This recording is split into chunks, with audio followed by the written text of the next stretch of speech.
e sejam todos bem-vindos. Espero que vocês gostem da semana. Como vocês podem ver, aqui projetado temos uma programação de 3 dias, sempre uma palestra na parte da manhã e uma na parte da tarde. E iniciaremos com a palestra da Amable Monari, que falará sobre o grito silencioso, saúde mental e uma questão de saúde pública. Então, a convido para a palestra e os convido a receber. Bom dia. Bom dia. Eu sou a Amable.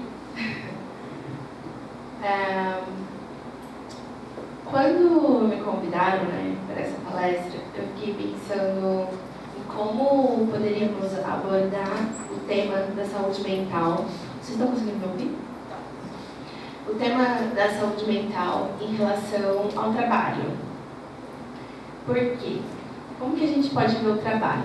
O trabalho pode ser apenas um serviço que a gente presta para algum lugar, para alguma empresa, para alguma pessoa, e isso não fazer um sentido para a nossa vida. Então, pode ser que fique uma atividade vazia. Mas o trabalho também pode ser uma atividade humana, uma atividade que dê sentido, uma atividade que move a vida de cada um. E aí, quando a gente pensa nessa diferença de trabalho e serviço, se há sentido na vida de cada um aquela atividade que está fazendo, a gente pensa no quê? Se há sentido, há emoções. Se há emoções, é um ser humano, né? E esse ser humano, ele não está dicotômico, ele não está fragmentado. Ele, quando ele vai fazer essa atividade, ele vai com todas as questões biológicas, emocionais, com todos os problemas que vão trazer de casa, com todas as dificuldades relacionais, com todas as preocupações sobre o passado, o presente e o futuro. E será que isso interfere na atividade que ele vai fazer, quando ele tem um sentido para aquela atividade ou não? Interfere. Tem o sentido ou não. Porque ele vai inteiro. E se ele vai inteiro, como que a gente pode abordar a saúde mental sem pensar só nos aspectos biológicos ou só nos aspectos culturais ou ambientais? Então, o que a gente vem percebendo muito é uma dificuldade das pessoas falarem das suas emoções. E quando falam, tem sempre um ar de pessimismo ou, nossa, que situação difícil, não quero falar sobre isso, ou aquele que está para ouvir, não quer ouvir sobre isso, porque eu não sei o que eu vou fazer, porque eu também não sei o que eu faço com as minhas emoções. Então, se a gente for perceber, são vários aspectos de um mesmo ser humano, que está ali exercendo uma atividade. Aliás, essa atividade de trabalho também pode ser o estudo, desde que faça sentido também para aquele sujeito e seja a atividade principal dele naquele momento. Por que o grito silencioso? Porque quando as nossas emoções elas começam a interferir, aliás, deixa eu me informar, quando começamos a sentir emoções, sentimentos que não sabemos como lidar, elas começam a nos mandar alguns sinais. Quais sinais são esses? Pode ser uma simples dor de cabeça, pode ser um mau humor, pode ser uma irritabilidade, pode ser muito sono, pode ser muita tristeza, ou pode ser felicidade demais. Pode ser vários aspectos. Mas o nosso corpo, ele vai mandando informações. Que é, você precisa olhar para isso. Olha isso daqui. E a gente vai o quê? Eu quero olhar para isso agora, eu quero dar risada, eu quero estar bem, eu quero assistir o Netflix. Só isso. E isso vai passando o tempo. Conforme vai passando o tempo, vai criando um acúmulo. Esse acúmulo é que vai gerando sofrimento. Porque quando há conflito, há sofrimento. O conflito, ele pode ser bom quando a gente consegue olhar para ele e dizer, bom, eu tenho aqui um conflito, que eu preciso fazer algumas decisões, ou eu preciso não decidir por enquanto, mas eu preciso olhar e ter a consciência do que está acontecendo. Mas se a gente vai acumulando esse conflito, ele gera sofrimento. E aí esse sofrimento vai mandando essas informações. E essas informações, ao longo do tempo, pode ser que crie sintomas psicossomáticos. Alguém sabe o que é sintoma psicossomático?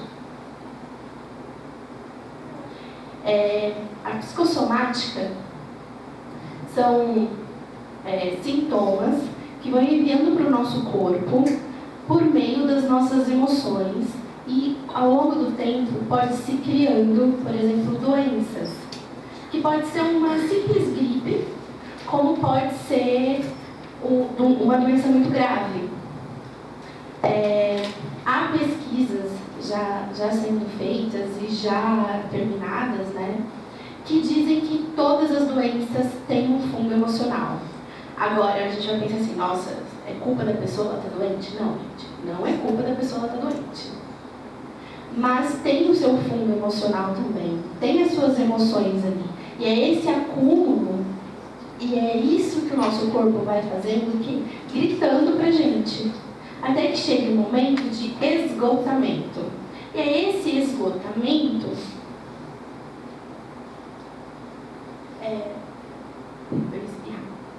Esse esgotamento é que faz com que a pessoa paralise ou não consiga mais exercer as suas funções, ou não consiga mais conversar com as outras pessoas e nem consigo mesma. Aí a gente está pensando então, nossa, você está indo lá no último grau, assim, para a gente poder voltar um pouquinho e falar de como então perceber esses gritos silenciosos no nosso cotidiano, tanto em relação a nós mesmos, quanto em relação aos nossos colegas. A nossa cultura social é de uma cultura individualista, é de uma cultura de eu preciso ir atrás do que é o meu sonho, da minha vida, das minhas coisas, e eu preciso conseguir isso de todas as formas. Porque se eu não conseguir esse sucesso, eu sou um fracassado. Agora, se o meu colega vai conseguir o dele, vira-se uma competição. Mas se a gente pensa as relações humanas como um coletivo, como uma comunidade, como um cuidado ao outro, a gente vai passar a olhar tanto para nós mesmos quanto para os outros, porque ele só existe se eu existo. O outro está ali dizendo para mim, olha, você existe. Quando a gente pensa assim, num grupo de pessoas, e a gente começa a excluir a gente começa a excluir aquele que às vezes ele é chato, às vezes ele fala alguma coisa que não é interessante para o grupo, às vezes ele é inconveniente, às vezes ele não sabe falar aquela piada que faz todo mundo rir, aí todo mundo fica constrangido. Aí a gente vai excluindo ele. Ele passa a não existir naquele grupo. Essa não existência e essa não pertença faz com que ele vá se sentindo triste, a autoestima vai baixando, ele vai se excluindo, ou inicialmente ele tenta a todo custo fazer parte do grupo, que é tentar fazer o que os outros esperam, ou tentar lutar contra essa resistência, que é não, eu quero fazer isso porque eu sou assim, porque isso, porque aquilo.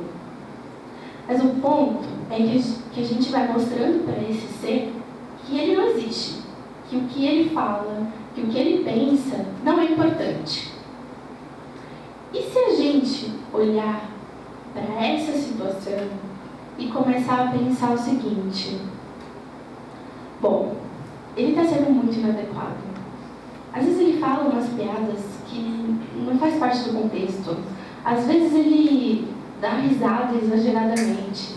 Às vezes ele está sentindo umas coisas que não é para aquele contexto. Se a gente chegar nessa pessoa e perguntar, mesmo que você não tenha empatia inicialmente, mas a empatia a gente cria-se na relação com o outro. É sabendo o que o outro pensa, sabendo o que o outro está sentindo. Perguntar, olha, querido, estou percebendo que às vezes você está triste, às vezes você está quieto, está acontecendo alguma coisa, você precisa conversar? Inicialmente ele pode falar que não. Ele vai falar, não, tá tudo bem, isso é coisa da sua cabeça. Mas você percebe que alguma coisa está acontecendo. E por que não conversar? Por que não trazer ele para fazer parte do grupo? E todas as pessoas do grupo vão ser diferentes. Mas é a gente saber como compor esse grupo de uma forma a trazer a diversidade para dentro desse grupo. O ponto disso que eu estou falando é a relação entre um e o outro com a ideia de comunidade e de coletivo. Quando a gente se importa com as outras pessoas, quando a gente se importa com nós mesmos, a gente consegue identificar alguns sintomas. Quer dizer que a gente vai resolver? Não, porque ninguém resolve tudo, a vida nunca vai estar linear.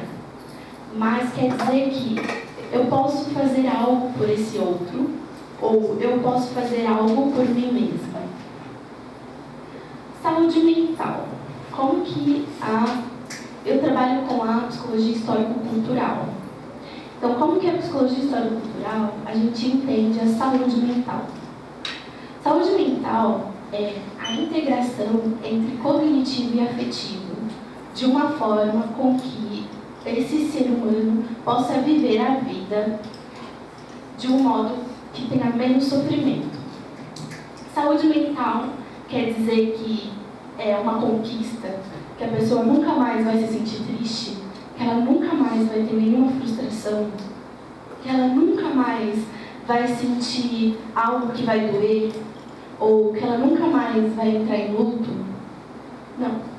Saúde mental é passar pelas dificuldades da vida sem tanto sofrimento. É saber onde buscar ajuda. É saber, nossa, o que eu estou sentindo agora, se eu não olhar para isso pode me prejudicar lá na frente. Então, eu preciso, talvez, conversar com uma amiga, talvez sair um pouco de casa, talvez procurar um profissional.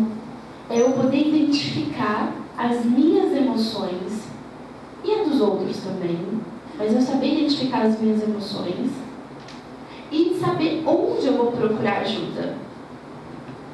Por que é importante a gente entender o que é saúde mental? Quando a gente pensa,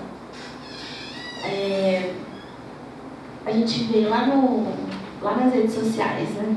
As pessoas com aquelas fotos maravilhosas, com a vida maravilhosa, só mostra as coisas boas e fala que está feliz da vida, que tem um monte de coisa, e a gente pensa, nossa, isso parece saúde mental, né?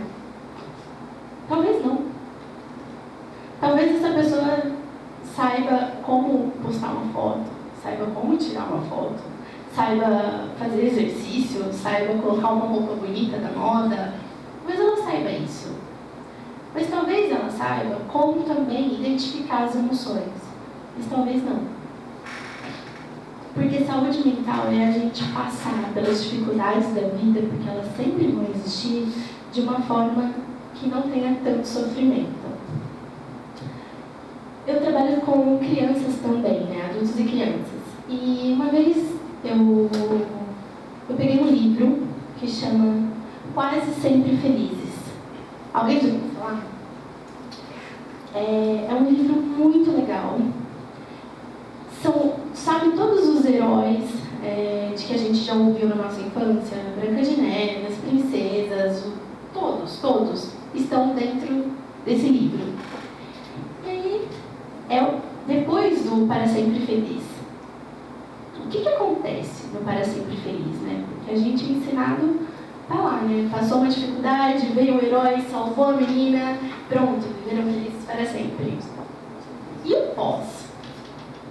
Esse pós é que é a vida que a gente vive.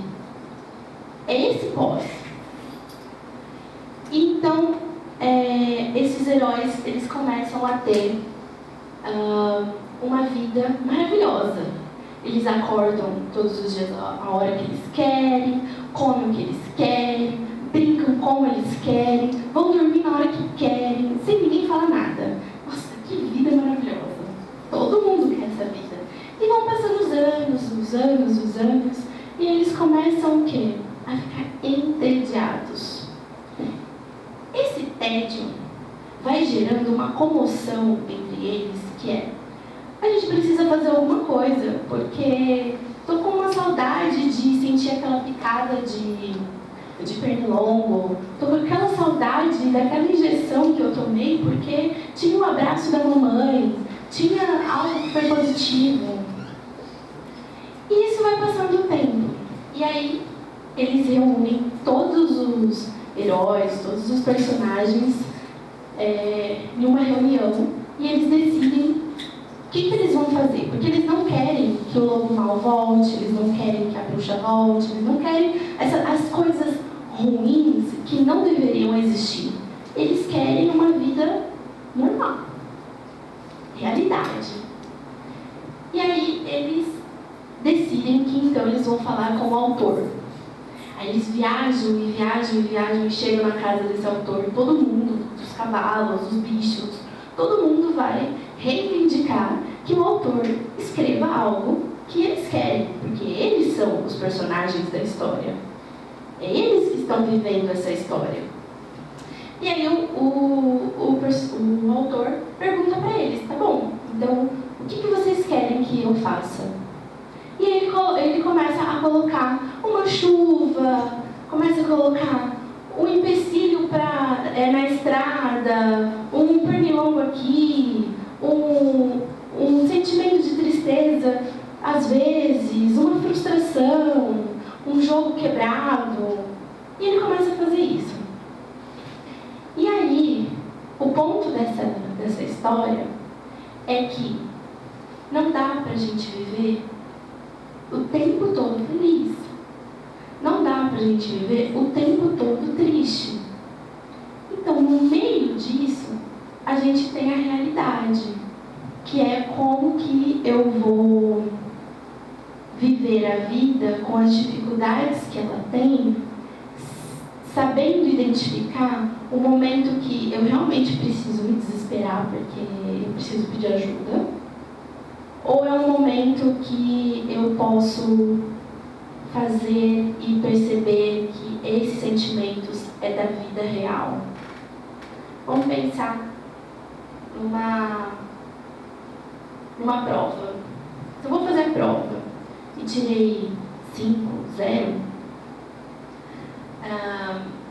isso é uma coisa da vida? Ou é porque eu não estudei? Ou é porque talvez eu sinta que o professor não explicou direito? Ou é porque não deu tempo? Ou é porque eu não entendi nada? Tem várias coisas. Mas o que fica é: eu sou um fracassado, eu não sei nada. Eu não consigo fazer mais nada. É tentar identificar o que eu posso fazer. Bom, se eu tirei essa nota, eu tenho certeza que eu estudei o suficiente? Não, eu tenho certeza que eu estudei o suficiente, mas eu ainda não consegui entender. Então, para que eu posso pedir ajuda? Posso pedir ajuda para um colega? Posso pedir ajuda para um professor? Posso pedir ajuda para um outro professor que eu me sinta mais confortável? Pode. Então, é tentar alternativas antes de se sentir somente triste. Essa historinha, ela é bem infantil, mas faz a gente pensar sobre o depois do para sempre. O depois do para sempre não é uma saúde mental plenamente intacta. Não é linear. A vida, ela não é linear. Ela vai ter os altos e baixos. Aí vocês podem olhar para mim e falar assim: mas a gente sabe disso, né? Estou falando meio que o óbvio. Sim, eu estou falando óbvio. A gente sabe aqui, mas muitas das vezes a gente não sabe emocionalmente. E é aí que entra essa integração do cognitivo e afetivo. Muitas pessoas têm uma capacidade cognitiva assim, excepcional. Elas conseguem fazer coisas que demorariam muitos anos para as outras. Porque cada um tem o seu ritmo, mas tem pessoas que são especiais naquela atividade. Só que quando a gente pensa nessa pessoa no relacional, ela não tem amigos, ela não conversa, ela se sente triste o tempo todo, ela se isola, ou ela sai demais, bebe demais, usa tudo que vê pela frente. Também tem isso. Também tem as pessoas que estão felizes o tempo todo. Ninguém está feliz o tempo todo. Mas algumas pessoas, elas precisam mostrar que elas estão bem o tempo todo. Ou que elas dão conta de tudo o tempo todo. Quer dizer que ela não tem uma capacidade cognitiva boa? Não. Quer dizer que essa pessoa ela precisa de ajuda nessa integração do cognitivo e afetivo. Por quê?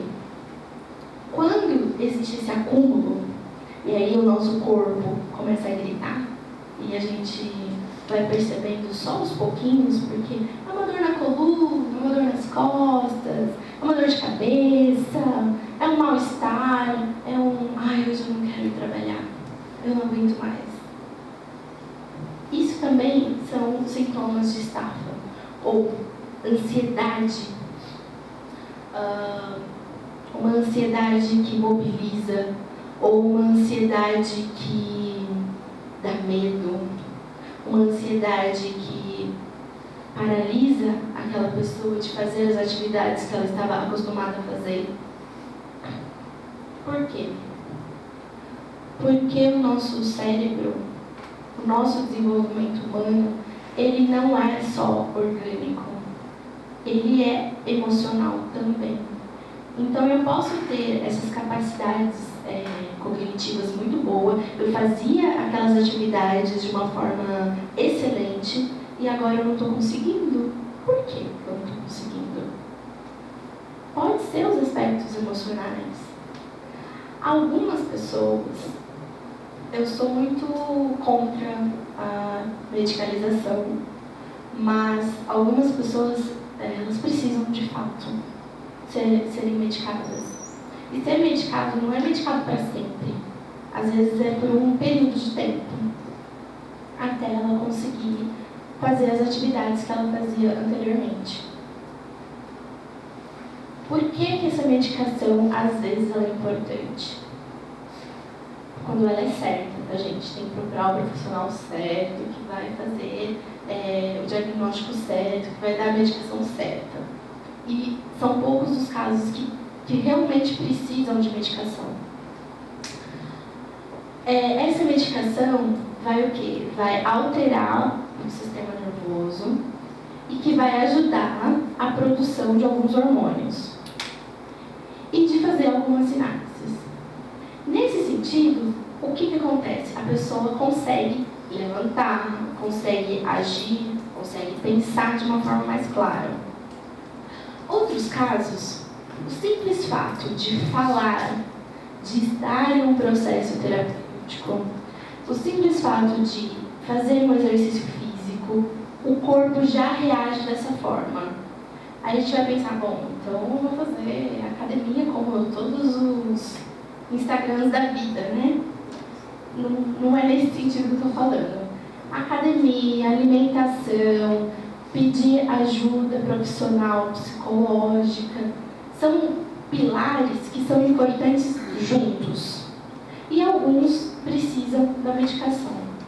Eu só vou mudar a minha alimentação, porque a alimentação ela interfere na produção de hormônios, porque o nosso segundo cérebro é o nosso intestino.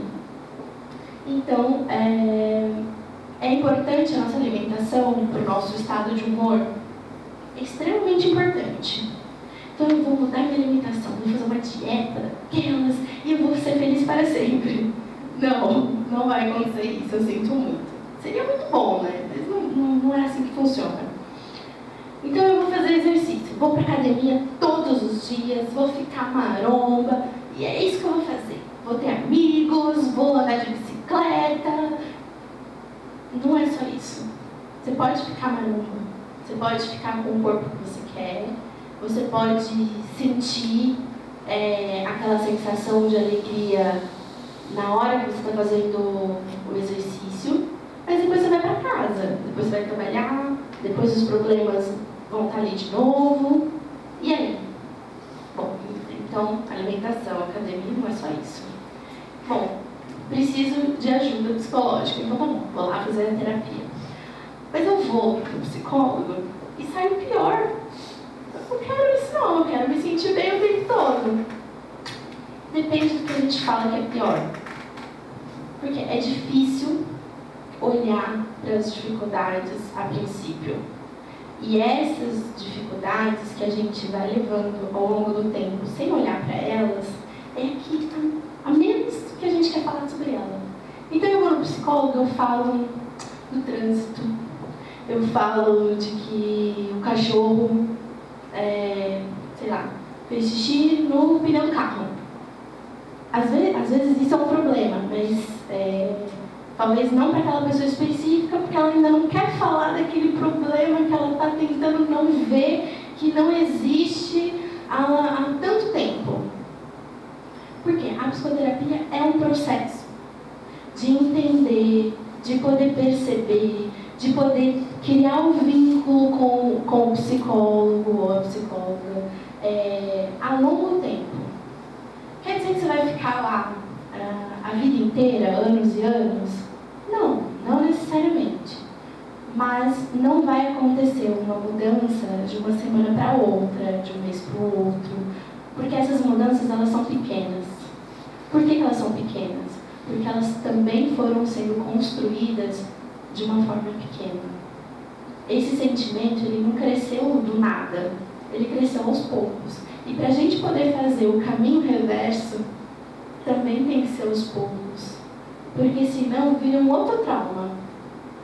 E não uma compreensão do que eu sinto, do que eu vivo. Então a gente já tem aqui, né? Alimentação, exercício físico, psicoterapia. E mesmo assim, ainda não está sendo suficiente. Eu ainda não consigo me mover, eu ainda não consigo me sentir bem. Então vamos procurar outros profissionais. E aí esses outros profissionais vão nos dizer, não, olha, você precisa de um medicamento, não, vamos tentar mais um pouco, eu acho que você consegue mais um pouco, vamos tentando. Muitos casos não precisam de medicamento, mas eu estou colocando isso aqui, por quê? Porque às vezes é extremamente importante para essa mobilidade na vida, para depois ir retirando aos poucos. Não é uma dependência ao medicamento, mas às vezes ele é importante. Apesar de eu ser contra, mas às vezes ele é importante. Nessas três coisas, vamos pegar nesses três pontos: alimentação, atividade física e ajuda psicológica. Essas três coisas juntas, elas começam a fazer sentido, porque nós não somos só um ser que sente, um ser que está ali no ambiente, que está com as outras pessoas, mas nós somos seres também biológicos. E às vezes, aquele mal-estar, aquela tontura, ou aquela tristeza exagerada, pode ser também uma falta de produção hormonal. Então tem que passar, por exemplo, pelo endócrino, para ver se não, olha, vamos descartar qualquer possibilidade orgânica. Porque senão a pessoa pode passar a vida inteira na psicoterapia e era uma questão orgânica. Então vamos descartar essas questões orgânicas. Não que a psicoterapia não tenha ajudado, ajudou, mas aquele sintoma, ele era orgânico. Então vamos pedir ajuda para quem sabe lidar com esse sintoma, que são os outros profissionais. Vocês estão percebendo que eu estou falando de vários aspectos, né? E sempre volto na questão do outro. Eu sou o outro amigo, eu sou o outro colega de trabalho, eu sou o outro profissional, eu sou o outro que vai identificar se o outro não está bem. Porque a gente precisa olhar para as relações humanas de uma forma coletiva. E não olhar como competição, não olhar como inimigos, mas olhar com cuidado. Tem um conceito de sororidade que foi feito para as mulheres, né? De que uma mulher ajuda a outra a ser gay e isso vai gerando uma cadeia entre elas de cuidado. Eu entendo muito esse conceito também nas relações dos seres humanos. A gente precisa aprender esse cuidado um com o outro. Eu não gosto de conversar com essa pessoa, eu não gosto de sair com essa pessoa, eu não gosto de passar tempo. Mas eu sou um ser humano que estou vendo que aquele outro está com algumas dificuldades. Isso é empatia. Isso não quer dizer que eu vou ficar amigo forever dessa pessoa. Não é isso que a empatia e o cuidado com o outro está pedindo da gente. Da gente, porque eu também sou ser humano e também me coloco nesse campo do coletivo. O que esse cuidado está pedindo é que eu olhe para esse outro, tenha empatia e diga, olha, a gente não conversa, ou a gente brigou por conta daquele trabalho, por conta daquela tarefa que eu pedi para você fazer, você não fez, ou nem precisa entrar no assunto, mas a gente brigou, mas eu estou vendo que você não está bem. E eu quero dizer para você que se você precisar conversar ou precisar de alguma ajuda, eu estou aqui. Como assim? Você brigou comigo? Você falou tudo aquilo de ruim para mim? Ou você não falou, simplesmente não me cumprimenta mais e está me falando que você vai me ajudar? Quando a gente faz isso, a gente muda a estrutura relacional. Porque a estrutura relacional da nossa sociedade hoje é a competição e é aniquilar o nosso inimigo. Aniquilar de fato, né, ultimamente. Mas o central das relações humanas eu existo porque o outro existe. Eu existo porque alguém disse para mim que eu era amável. E esse alguém também disse o que significava o meu nome. E aí eu entendi que eu era uma pessoa amável. Eu já era uma pessoa amável. Hoje ainda não sei se eu sou. Mas alguém disse isso pra mim, que isso foi se compondo na minha personalidade, que eu fui acreditando que eu era algo positivo e fui me desenvolvendo dessa forma. Se alguém tivesse dito assim pra mim, você é amável, seu nome é horrível, você é uma pessoa ruim, você não vai prestar pra nada, eu vou acreditar, porque eu ainda não tenho constituído a minha personalidade. Eu só não vou acreditar quando eu já sei das coisas que eu sou boa. E eu só sei porque alguém me disse. Essa é a base relacional. A gente olhar para o outro e dizer para o outro que ele é ou que ele não é. Quando a gente tem esse eu constituído, a gente tem uma noção de que o outro está jogando aquilo que não é meu. Não, eu não sou ruim. Não, eu não fui grosso com você. Não, eu fui grosso, mas não era bem isso que eu queria dizer. Deixa eu reformular.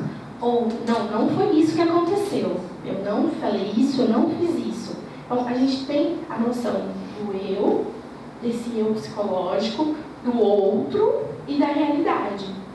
Quando a gente consegue circular, transitar nesses 3 patamares, a gente consegue ter uma saúde mental de qualidade.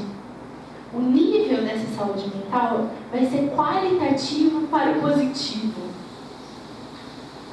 Mas quando eu tenho dificuldade de olhar para mim, quando eu só estou olhando para mim, só eu existo no mundo e o outro eu não estou nem aí, algo não vai dar certo. agora ou a longo prazo. Porque no mundo existem outras pessoas e existe a realidade. Quando eu olho para mim e olho para o outro, então o outro existe, o outro quer aquilo, então eu vou fazer o que o outro quer, porque o outro está ali e talvez o que eu sinta não é tão importante. Vai ficar difícil a longo prazo também, porque isso gera esgotamento. Mas quando eu penso, existe eu, existe o outro e existe uma realidade aqui, né? Isso gera conflito, isso gera medo, isso gera insegurança, porque eu não sei exatamente qual é o momento de eu olhar para mim e isso não ser um egoísmo, eu olhar para o outro e isso não ser só fazer para o outro, ou olhar só para a realidade que eu não existo nem o outro existe. Vamos fazer o que é preciso ser feito e pronto. Isso também vai ser difícil. Mas quando a gente consegue transitar entre, bom, isso é extremamente importante para mim, para o meu eu, e eu não consigo abrir mão disso. É muito importante que a gente faça essa atividade dessa maneira, porque senão eu não vou me sentir bem. E o outro coloca, bom, eu preciso que a gente faça daquela outra maneira, porque eu também não vou me sentir bem. A gente tem uma realidade aqui, que a gente precisa executar essa tarefa.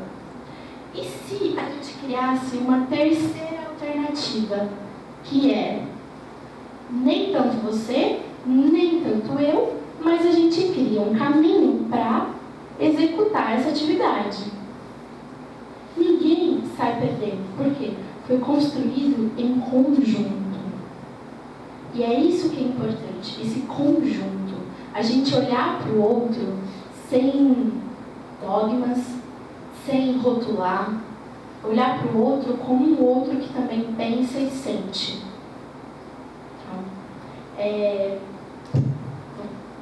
Queria abrir para perguntas. Se alguém tiver perguntas, se alguém quiser colocar alguma situação, alguma coisa.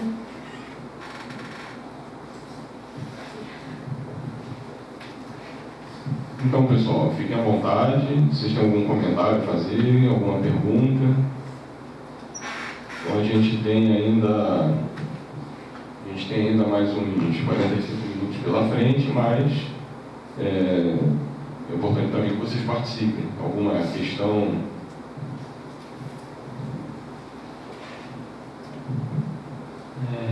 Eu queria primeiramente agradecer pela contribuição de até agora da Amable.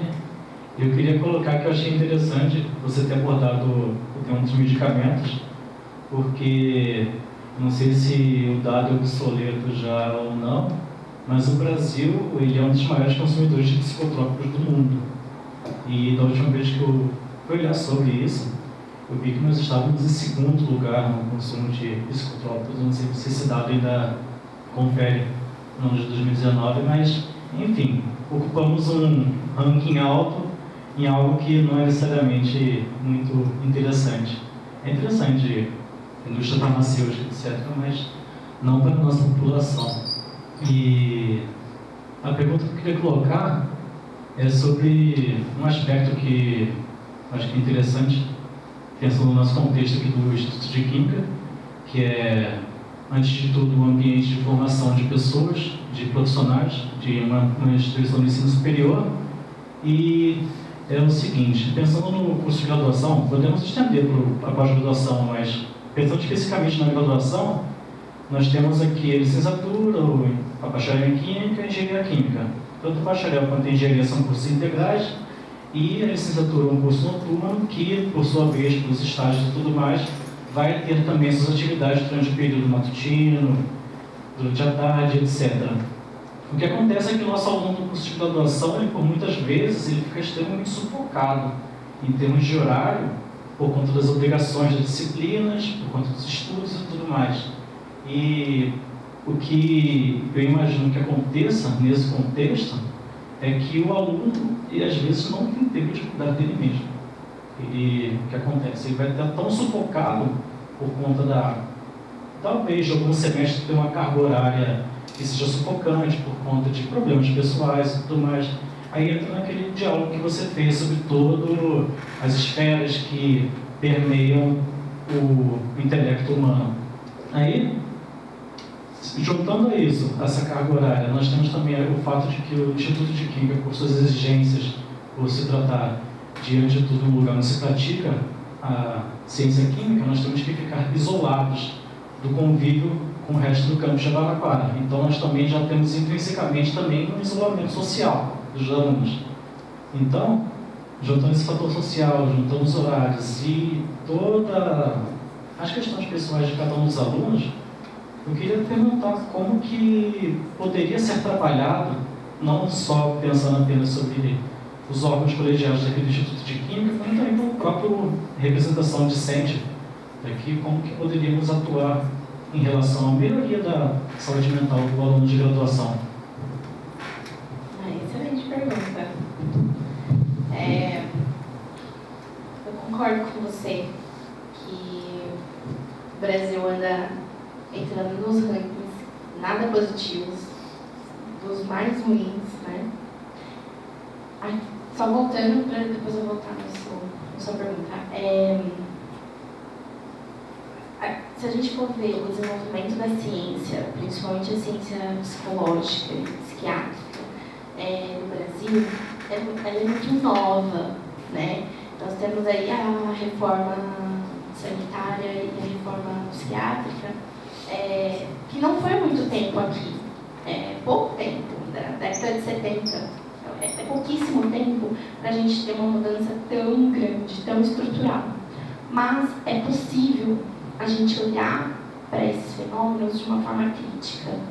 Só que a psicologia e a psiquiatria tradicional brasileira, ela se baseia muito na psicologia e psiquiatria americana. E a psicologia e a psiquiatria americana, hoje, já não é a que o Brasil está incorporando. Antigamente, eles também tiveram esse ranking muito alto da medicação e que agora eles estão percebendo que não é esse o caminho. Mas o Brasil ainda está lá, pegando, prestando aquelas informações que já são obsoletas.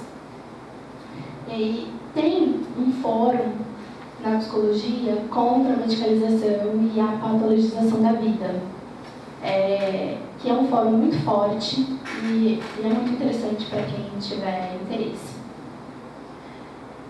O que isso inflige na relação estudante e escola ou universidade, né? Os nossos jovens, eles entram nas universidades públicas depois de passar por um processo seletivo muito difícil. E aí todo mundo fica feliz, né? Nossa, conquistou o mundo, e conquistou mesmo, porque são poucas as pessoas que têm esse privilégio. Ter a educação pública ainda é um privilégio, e eu espero que continue por muito tempo. Mas teve um longo caminho para chegar nesse passou, que foram as provas, foram os pré-vestibulares, foram a pressão familiar, a pressão da sociedade, que é você jovem. Se você quer ser um bom profissional, você tem que entrar nessa universidade. Isso é uma pressão. Só que naquele momento, aquilo é muito legal, ou não. Mas que movimenta esse jovem a fazer as provas, a fazer o vestibular, a fazer isso acontecer. E aí ele passa, aí ele fica super feliz. Aí ele sai da cidade dele, do conforto da casa da mamãe, que é bom, mas ele sai dali. Poucos os universitários que ainda permanecem na sua casa de origem. E aí tá bom, ele chega nessa cidade totalmente diferente. Ele chega numa universidade que ele não sabe como vai funcionar. Ele chega com professores que, às vezes, isso eu não estou criticando os professores, tá? Estou falando que, às vezes, os professores são legais de perguntar como é que você está sentindo, como é que tá. Às vezes, os professores não, eles querem, olha, vocês estão aqui para estudar e vocês vão estudar. Isso está errado? Não está errado. Essa é a forma dele lidar com os alunos. Mas isso acontece. E aí esse aluno chega com todo aquele turbilhão de matérias, de coisas que ele nunca fez na vida, ou que ele fez, mas não daquela maneira, porque agora, se ele não for bem nessa matéria, ele não vai ser um profissional bom. Então tem uma pressão muito grande. E aí tem as festas, né? Tem as festas, que são legais, que todo mundo vai.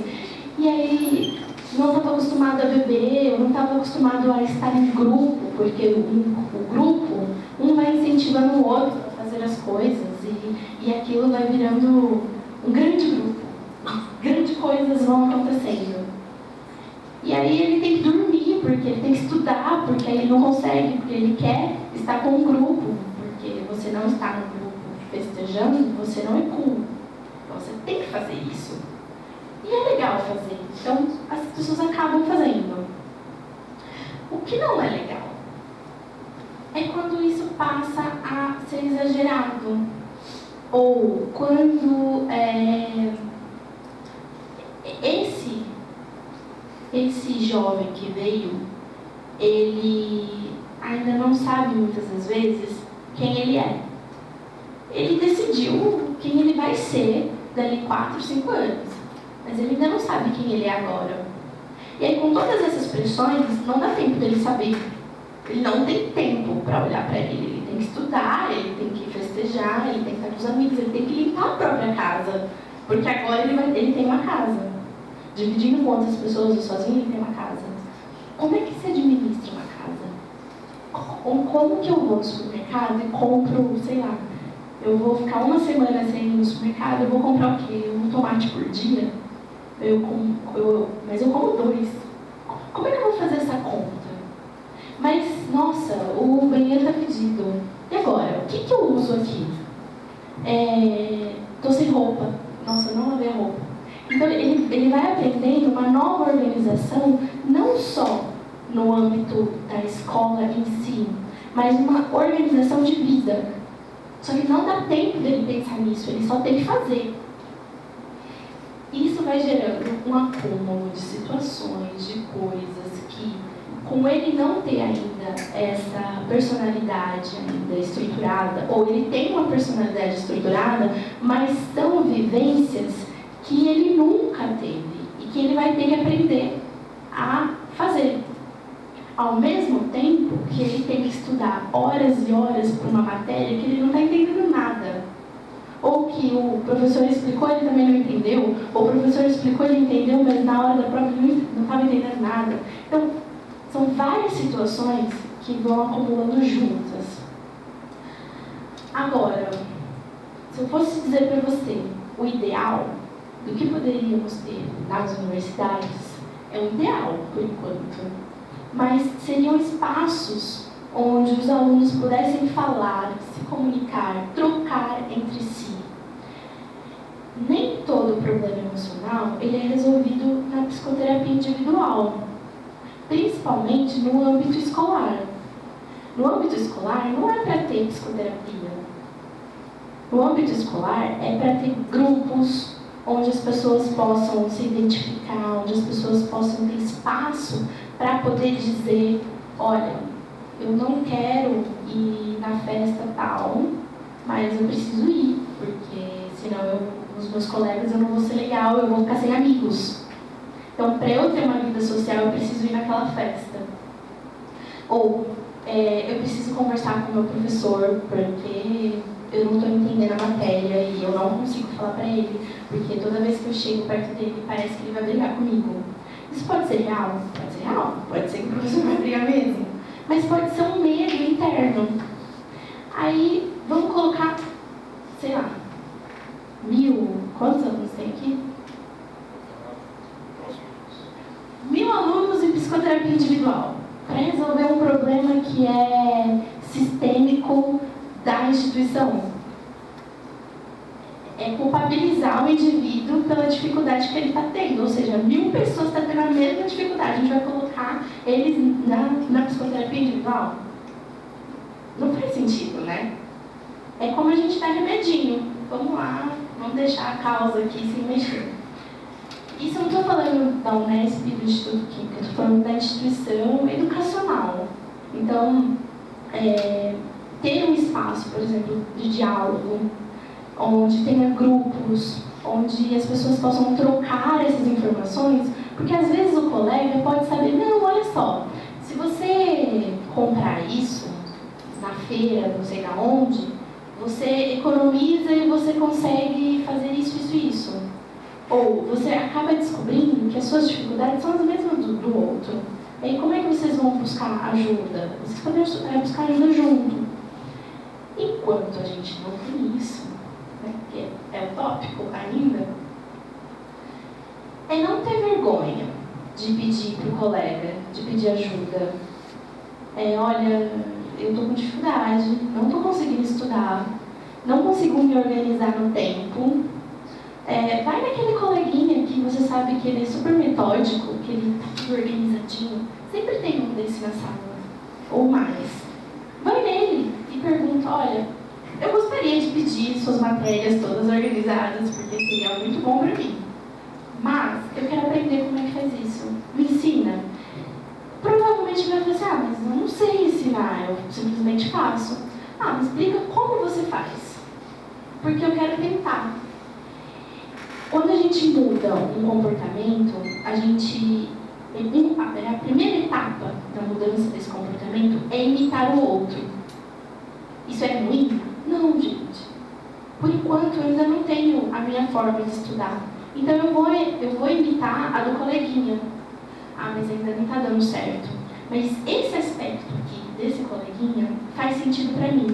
Então, se eu mudar um pouquinho aqui, vai fazer mais sentido e eu vou conseguir. Então, vou tentar. Tentou? Deu certo. Você já criou a sua maneira de fazer aquela atividade. Mas primeiro, precisou imitar o colega. E não tem problema nenhum. Mas o ponto principal é pedir ajuda. Não tenha vergonha. Ninguém nasceu sabendo. Ninguém. E todo mundo, ao longo da vida inteira, vão ter coisas que você não vai saber. E que vai precisar de ajuda. E tudo bem.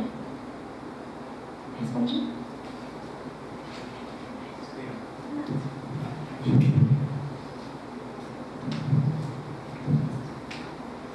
Bom, você estava falando a respeito das experiências de alunos na universidade. Eu estava lembrando da minha época, que era na nossa época, 20 anos atrás, né?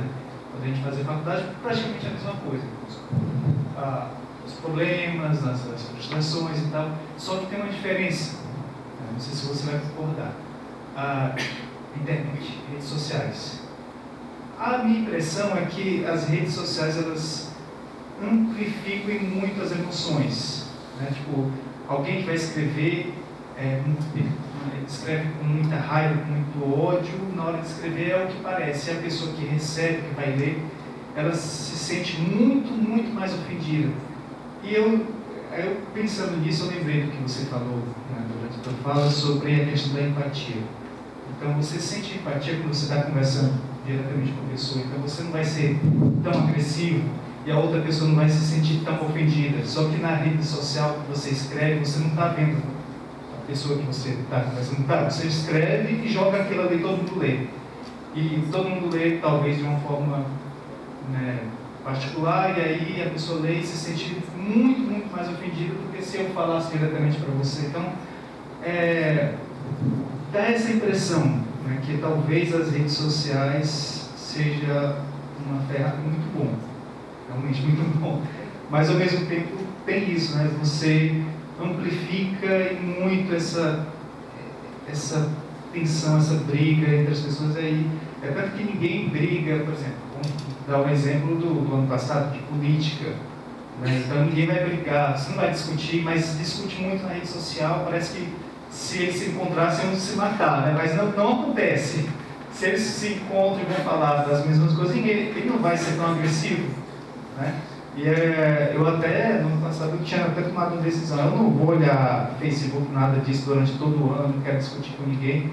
Foi muito bom para mim, entendeu? Às vezes, não sei, é só uma opinião, às vezes só o fato de você esquece o Facebook por um tempo, você está mal, esquece o Facebook, esquece Instagram, sei lá o quê, esses outros e fica um tempo só na vida real, né? Usa só e-mail na nossa vida real, não sei quanto. Eu gostaria de saber a tua opinião a respeito disso. Redes sociais. Positivo ou não, a vida real, ela já é a rede social. Senão, não sei dizer se é tão positivo, se é tão negativo. A tecnologia, ela é positiva, mas ela tem vida própria? Não.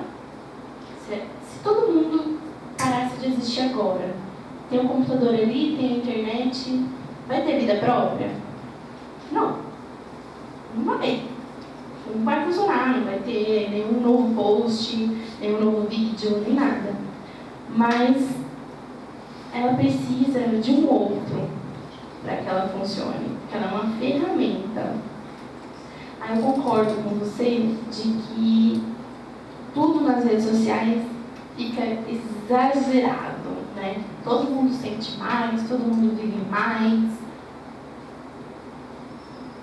Eu só não sei dizer para você se isso também não existia antes, porque talvez fosse de uma outra forma.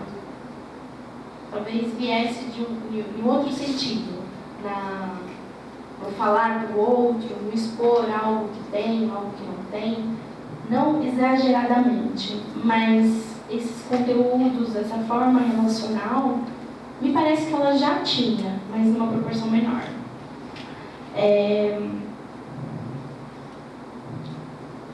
A vida nas redes sociais. Deixa eu voltar um pouquinho.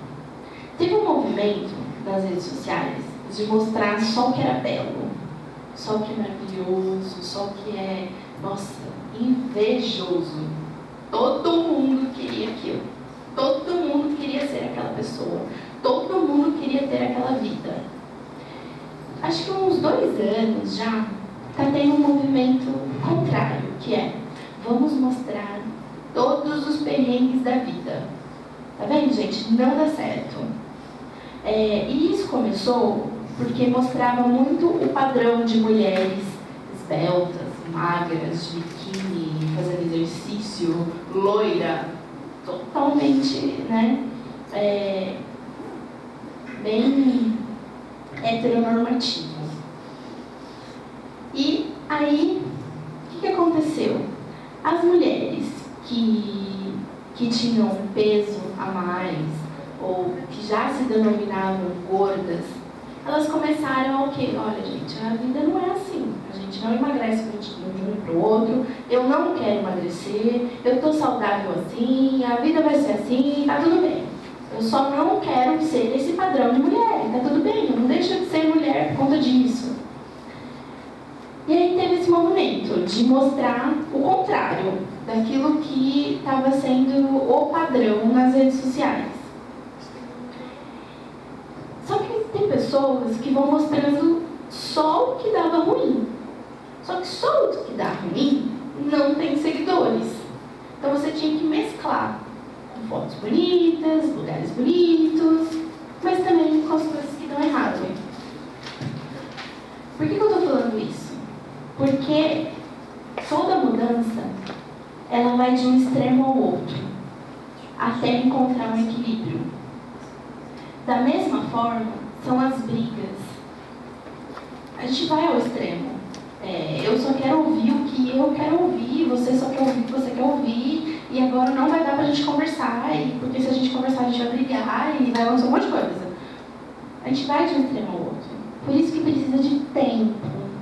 E aí, por isso que, antigamente, existia esse controle melhor das emoções, porque existia o tempo. Eu não consigo ligar para a pessoa agora. Primeiro porque ia ser caro, muito caro, né, se a gente ligasse. Segundo que não tem internet, que é rápido. Você manda mensagem, a pessoa já recebeu, já respondeu e pronto.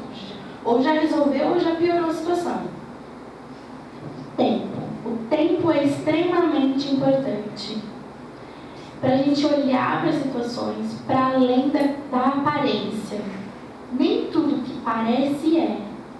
E aí a gente volta para um outro aspecto que é: Já tem pesquisas, tanto no Brasil quanto na Universidade de Cambridge, mostrando que o desenvolvimento cognitivo hoje das pessoas ainda está na base do pensamento concreto. E o pensamento concreto, ele passa por aquilo que, se está na minha frente, existe. Se não está na minha frente, não existe. E o que está na minha frente é um celular. Então o outro não existe. Quem existe sou só eu. Eu vou falar o que eu quiser, na hora que eu quiser, como eu quiser. Mas nós somos seres humanos já desenvolvidos. E tem muitos e muitos outros seres humanos que já têm o pensamento abstrato. Então a gente precisa desenvolver o pensamento abstrato também. De pensar que esse instrumento que está na minha frente, ele conecta eu e o outro e eu. Ele pode não existir agora exatamente. Por exemplo, vou dar um exemplo, a minha mãe, ela está lá, acho que dá uns 600 quilômetros. Ela está lá a 600 quilômetros. Ela existe aqui para mim? Não, ela não está aqui para mim agora. Mas ela existe como um outro psicológico. Eu vou dizer para ela tudo que eu penso só porque ela está longe? Às vezes. Mas não é o que é recomendável. É a gente pensar o que ela vai sentir, o que a outra pessoa vai... Qual que é o momento? Bom, ela está no trabalho, ela tem uma prova, ou ela está, sei lá, passando por uma dificuldade, e eu vou mandar uma mensagem agora para ela vai ler, ela vai ficar mal, ela não vai conseguir fazer a atividade que ela deveria fazer.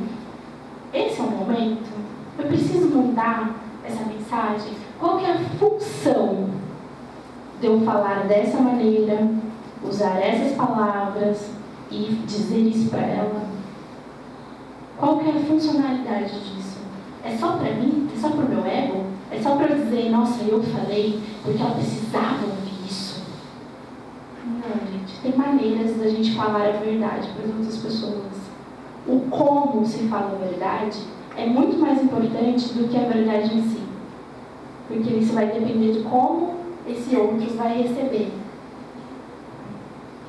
Respondi?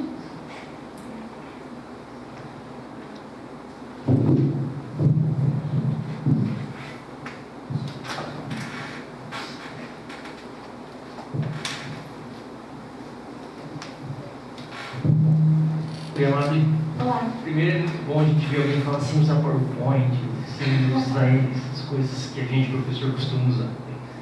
Isso mostra o conhecimento e a essência na sua palestra, muito bacana. Obrigada. Eu sou professor aqui, mas eu sou ex-aluno, eu me formei.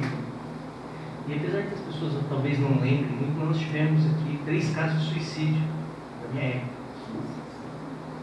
E hoje eu consigo fazer uma análise, porque eu conhecia essas 3 pessoas. Então eu tento ver como que era o perfil de cada um. Eu só entendi o perfil dele quando eu fui no velório dele. Eu vi que ele vinha de uma família de religiosos muito humildes, extremamente religiosos. O pai dele era pastor e era um desses casos que você contou. Eu me lembro dele, chegava nas rodas, eu sabia como se integrar num grupo que era totalmente diferente do grupo que ele fazia parte até então. E era constante, a gente via algumas pessoas rindo dele, cortando ele, até que ele foi se isolando. Um dia ele entrou num hotel aqui em Araraquara para estudar para o vestibular, porque ele queria prestar outra coisa, e lá ele se matou com remédio. O outro era um cara que vinha de uma família muito rica. São Paulo era o único cara que tinha carro na graduação na nossa época.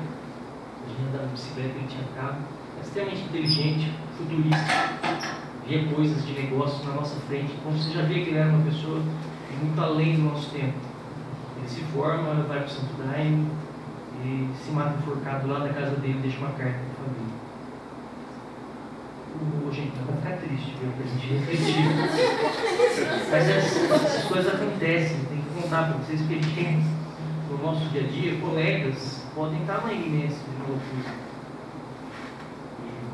A nossa participação nisso existe, enquanto alunos, enquanto docente, enquanto os técnicos. Então nós temos que ter essa sensibilidade e perceber os casos que precisam de atenção.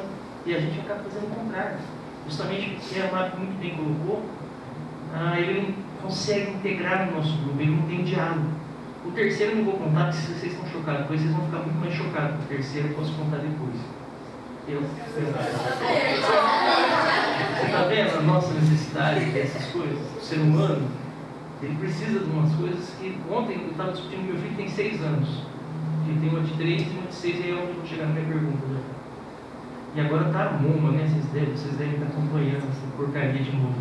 E a nós, os pais, estamos fazendo essa Moma existir. E a gente chegou à conclusão que o WhatsApp, professor, é muito pior do que o YouTube. Onde é que a gente recebe aqueles vídeos das pessoas cortando a língua, das pessoas se matando? Não é no YouTube que vocês estão vendo isso, é o WhatsApp. Ele não tem censura. Nós estamos dando porcarias para todo mundo e todo mundo retribui com porcaria. Então, das redes sociais, eu tenho muito medo do WhatsApp. Estou seriamente pensando em declinar o WhatsApp, porque a hora que você vê, você já abriu um vídeo e o conteúdo é muito triste, coisas que chegam para a gente. Mas a pergunta é o seguinte: as pessoas, quando já nascem, já são diferentes. Minha filha de 3 anos e meu filho de 6 anos são 2 personalidades distintas. Meu filho de 6 anos, quando chegou para mim, falou: papai, desinstalei o YouTube por causa da Momo.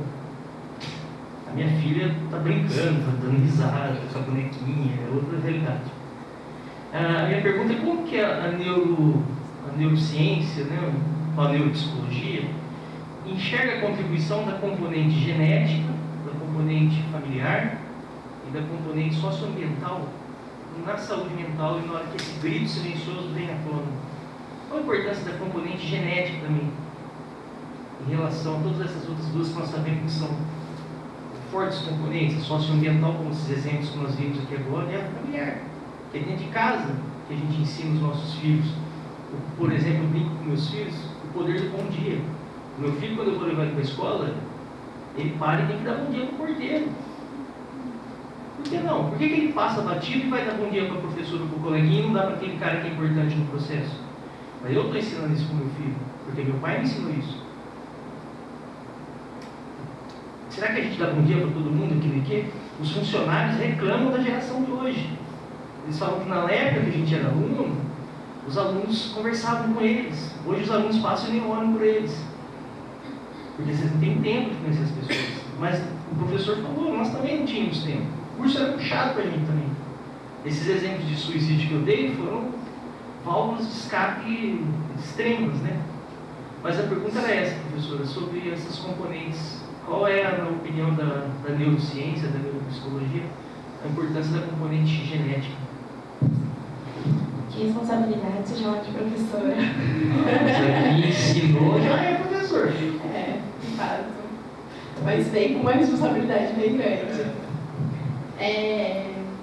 Eu admiro muito os professores, acho que é por isso. Bom, o que você compartilhou com a gente, eu sinto muito, muito mesmo. E está cada vez mais comum.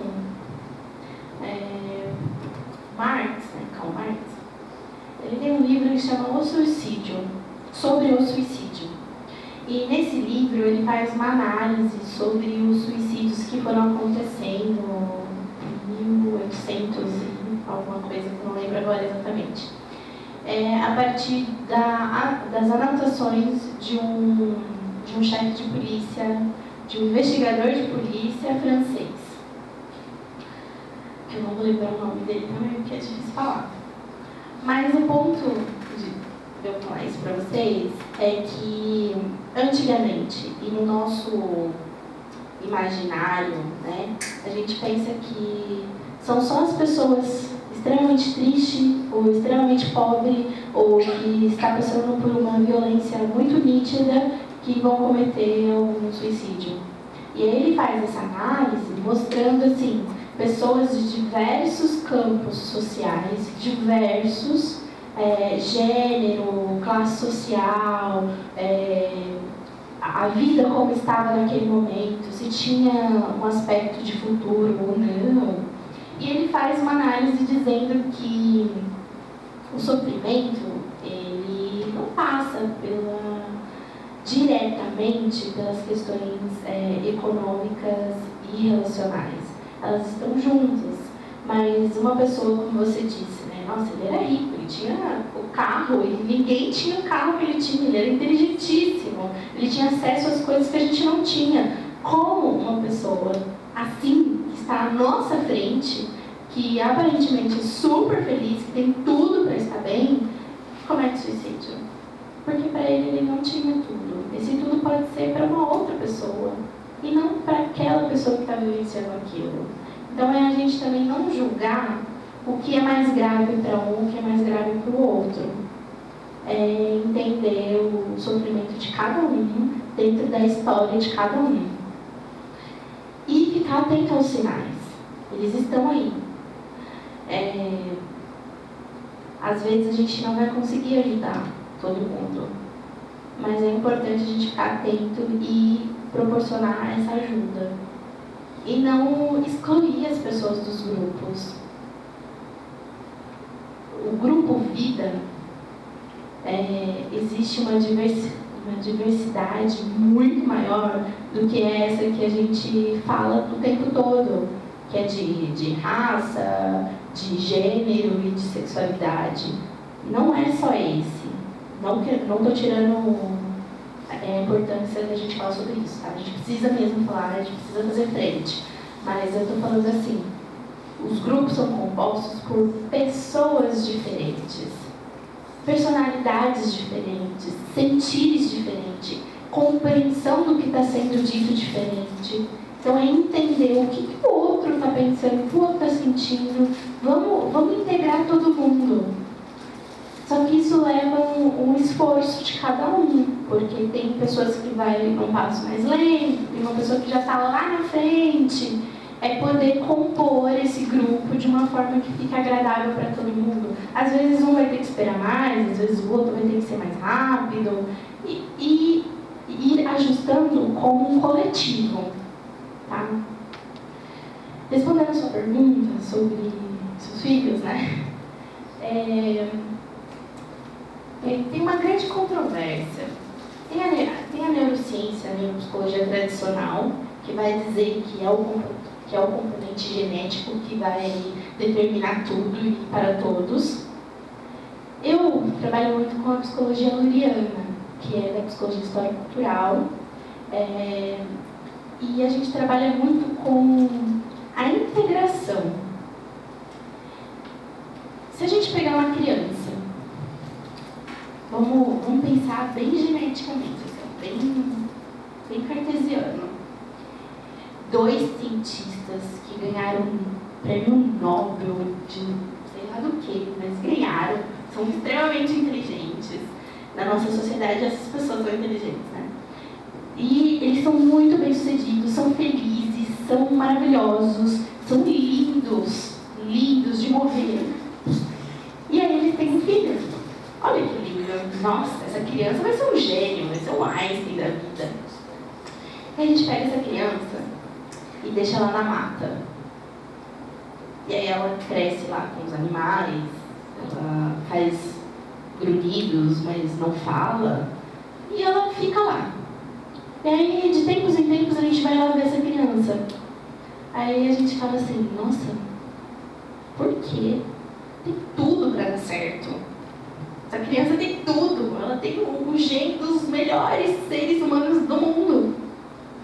Porque não é isso que determina. O que determina é a atividade que a gente vai exercer. São os estímulos que a gente vai ter ao longo da vida. Aí a gente pega essa criança e volta, e aí a gente pegou essa criança, jogou lá, né? Vamos pensar que essa criança tenha mesmo esse gene, né? De superdotado. Não necessariamente precisa ter só porque os pais são inteligentes, mas vamos pegar nesse exemplo utópico. A criança cresceu junto com esses pais que falam sobre matemática, química, política, arte, o tempo todo. A casa está toda com todos os estímulos dos melhores artistas do mundo. Tem números na geladeira. Quando vai conversar com a criança, fala as palavras mais difíceis possíveis. Fala 3, 4 línguas dentro de casa. criança vai crescer um pouco confusa, né? Mas depois ela vai aprender todas essas línguas, todos esses códigos sociais. E aí a gente fala, nossa, que gênio! Nossa, é um gênio. Será? Precisa sim desse composto genético, mas todos nós, seres humanos, carregamos a filogênese, que é tudo que foi conquistado ao longo do tempo, biologicamente, como seres humanos, como um ser humano, né? Todos nós carregamos. Vão ter componentes diferentes por conta da nossa genética familiar e tudo mais, que pode ser, por exemplo, ele tem um componente para ser um excelente nadador, ele é muito rápido, mas se ele não nadar, não vai adiantar. O que adianta eu ter esse componente se eu não nado? Eu preciso estimular esse componente. Então, essa é a integração mesmo. Tem componente genético? Tem, ele é importante, mas tem a história da ontogênese, que é o que a gente foi conquistando socialmente também. E aí, quando essa criança é inserida nesse mundo, o que a gente faz? Parabéns, nasceu! Já introduziu a linguagem para essa criança. Quer dizer que ela está entendendo tudo que ela está ouvindo? Não. Quer dizer que o som já mudou algo. Aí quando a mãe olha para ela e fala assim, nossa, que bebê lindo da mamãe, que você quer ficar babando na criança, né? Isso é extremamente importante, porque a criança está vendo que ela está sorrindo, tem o som, tem a sensação corpórea, tudo isso vai estimulando as funções para que ela vá se desenvolvendo. Mas precisa ter um estímulo externo para que o biológico se desenvolva também. Tem coisas que vão desenvolver maturacional mesmo, com o tempo. E aí, ela, estando na mata ou estando aqui, ela vai crescer pelos, ela vai crescer o cabelo. São coisas que vão acontecer. Mas o desenvolvimento como ser humano, a humanização, ela só vai acontecer na relação com o outro. Então, se você fala para o seu filho, dá bom dia para o porteiro, ele está aprendendo. Isso vai mudar a percepção de mundo dele. Mas se você não fala isso, às vezes ele vai entender que tinha um porteiro na casa dele quando ele for adolescente e vai avisar o pai que ele chegou atrasado. Então, é diferente quando a gente vai colocando estímulos para isso. Eu acho que eu falei genética, não é genética, é personalidade, quer dizer. É a questão que uma criança que nasce, uma pode ser muito tímida, a outra é extremamente extrovertida, ela já nasce tímida, ela já nasce extrovertida. Acho que me expressei errado, não é essa genética da inteligência, é essa personalidade de cada um quando a gente nasce. Uns gostam de conversar em grupo, desde quando nasce, outros já não gostam de ir para a escola, querem ficar sozinho. É essa a influência que eu queria. Entendi. Desculpa. Não, tá tudo bem. Tem viés da psicologia que diz que a gente já nasce com a personalidade e o caráter pronto e estagnado, e é aquilo, e às vezes a gente vai dar só entender um pouquinho como é que funciona, mas não vai dar para mudar. Eu trabalho com a psicologia histórico-cultural e não é assim que a gente entende. A gente entende que o desenvolvimento da personalidade é um desenvolvimento a partir das relações humanas. Então, eu só sei quem eu sou porque o outro me disse. E eu só sei que eu sou legal, ou que eu sou chata às vezes, ou que eu gaguejo, ou que meu cabelo é assim, é bonito assim, ou é feio assim, que fica legal pra mim ou não, porque alguém me disse. E ao longo da nossa vida, os nossos cuidadores, que podem ser os pais ou não, eles vão dizendo pra gente: nossa, você parece o seu pai quando ele fica nervoso. Bom, então como é que meu pai fica nervoso? Deixa eu olhar pro meu pai quando ele fica nervoso. Ai, nossa, parece meu pai quando ele fica nervoso. Então, isso vai estimulando ele ficar nervoso com o meu pai. Nossa, você parece a sua mãe quando ela é chata e fica pegando no meu pé. Nossa, como é que minha mãe faz? E isso eu vou pegando, imitando dos outros, até eu encontrar o meu modo de ser no mundo. O que pode ser ao longo da vida inteira. Tem pessoas de 70, 80 anos que continuam imitando o outro. isso é ruim, ou tipo, nossa, é algo trágico? Não necessariamente. Às vezes foi funcional por um tempo, mas isso gera um sofrimento em um outro tempo. E a gente precisa olhar, então, qual é a sua maneira de ser no mundo? Então, assim, respondendo a sua pergunta, eu entendo a personalidade e o caráter de uma forma dialética e sistêmica, que a gente vai se desenvolvendo a partir do momento também que a gente vai se apropriando dos códigos sociais. E um dos códigos sociais extremamente importante para nós é a escrita e a leitura. E isso modifica de uma forma estrutural e orgânica o desenvolvimento cerebral. Então, é mais uma prova de que tem um componente externo que age no nosso interno e que isso modifica. Tá? Acho que é isso. Eu queria fazer acho que nem precisa. Eu acho que eu queria fazer mais um comentário que eu achei muito legal tudo que você trouxe, porque a saúde mental é uma coisa que, até como foi apontada, a gente não para para pensar. Com essa correria do dia a dia, a gente não para para ficar questionando. E achei muito válido e muito bom tudo que você falou. Parabéns. Que bom, obrigada. Obrigada mesmo. Estou feliz de estar aqui com vocês e da gente falar desse tema também. Obrigada. Pessoal, alguém tem mais alguma pergunta? Eu vou só fazer um último comentário, queria saber da tua opinião a respeito, Amada. A gente está aqui num local muito heterogêneo em relação a público. Pessoas com diferentes personalidades, diferentes bagagens de vida, e também temos vários tipos de relações interpessoais. Tem os supervisores de algumas sessões técnicas acadêmicas que tem que lidar com um grupo de funcionários sob a sua supervisão com cabeças totalmente diferentes. Da mesma forma, nos grupos de pesquisa, as pessoas que desenvolvem as dissertações e as teses sob a orientação dos professores também têm cabeças totalmente diferentes. E da mesma forma, como quando o professor está ministrando uma disciplina, os alunos também têm um perfil ainda mais diferente, vindo de diferentes cidades, diferente educação formal, diferente educação dentro de casa.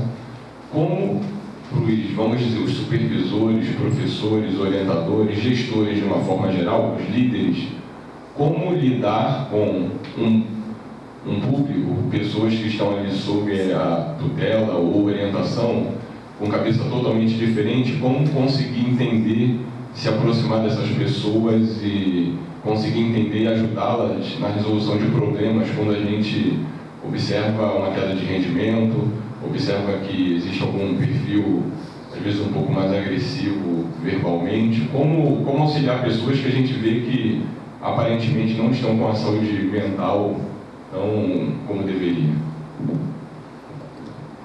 É muito interessante essa pergunta. Não tem como a gente, como professor, dar conta de todas as dificuldades de todos os alunos, muitas vezes, e às vezes passa batido algumas, né? E tudo bem, né? A gente, professor, não é um super-herói também. Mas tem algumas coisas que eu penso que poderiam acontecer, como, por exemplo, deixar claro o que significa aquela ordem, aquele pedido, o que está querendo dizer. Porque a gente usa palavras parecidas, mas o sentido das palavras, elas são particulares também.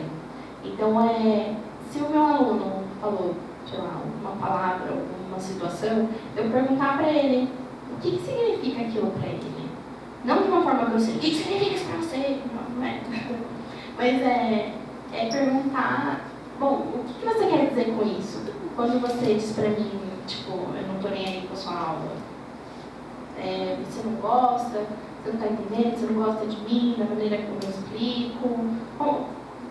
Como é que é isso para você? O que você sente em relação a isso que você está me falando? Porque você quebra então não vem aula, né? Isso limita o diálogo. O diálogo ele tem que ser uma troca. De eu entender o que o outro está querendo dizer e o outro poder dizer de uma forma que eu entenda. Só que isso só vai acontecer se eu perguntar para ele o que significa aquilo. porque a gente usa as mesmas palavras, mas os sentidos são diferentes. É entender o sentido que tem aquilo para aquela pessoa. Então, se vê que o rendimento caiu ou alguma coisa, tentar falar do assunto com a pessoa, chamar, conversar. Eu acho que tem que ter alguns cuidados, como, por exemplo, não abordar o assunto de uma forma tipo, olha, eu sou seu professor, você tem que me falar sobre isso. Às vezes a pessoa não quer falar, às vezes ela não se sente confortável. Mas é chamar e falar, olha, eu estou percebendo, se você quiser conversar eu estou aqui, mas como eu sou professor e você não se sente à vontade, eu posso procurar ajuda junto com você, eu posso te indicar algum profissional, ou você tem algum amigo que você possa conversar sobre isso? Só o fato de mostrar interesse já vai ser algo, nossa, eu existo para alguém. Pessoal, alguém tem mais alguma pergunta? Bem, eu vou, por conta do nosso horário, interromper aqui a nossa apresentação se ninguém tiver mais nenhuma pergunta a fazer. Eu agradeço a todos pela presença. Nós teremos também programação na parte da tarde e convido a todos também. Hoje, vamos dizer que na parte da manhã nós cuidamos um pouco do software, pensando na saúde mental, à tarde é o hardware, então serão aspectos relacionados à segurança no ambiente de trabalho, mas pela apresentação muito boa, muito interessante da AMABRE, eu gostaria de convidar todos para agradecê-la e em nome da comissão organizadora, deixo aqui o certificado da palestra.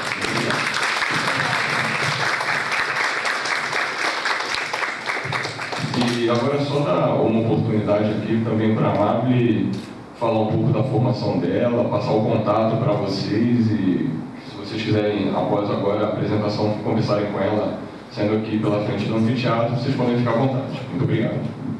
Nem lembrava, gente, de falar sobre essas coisas, mas obrigada. Bom, eu sou psicóloga, especialista em neuropsicologia clínica e fiz aprimoramento em estomatologia na FOAR. Atualmente eu estou terminando o mestrado em mudança social e participação política. Estou falando sobre o conceito de integralidade do SUS na produção científica da psicologia. Trabalho na psicologia clínica com crianças, adultos e idosos e aqui em Araraquara. Também faço atendimento online também.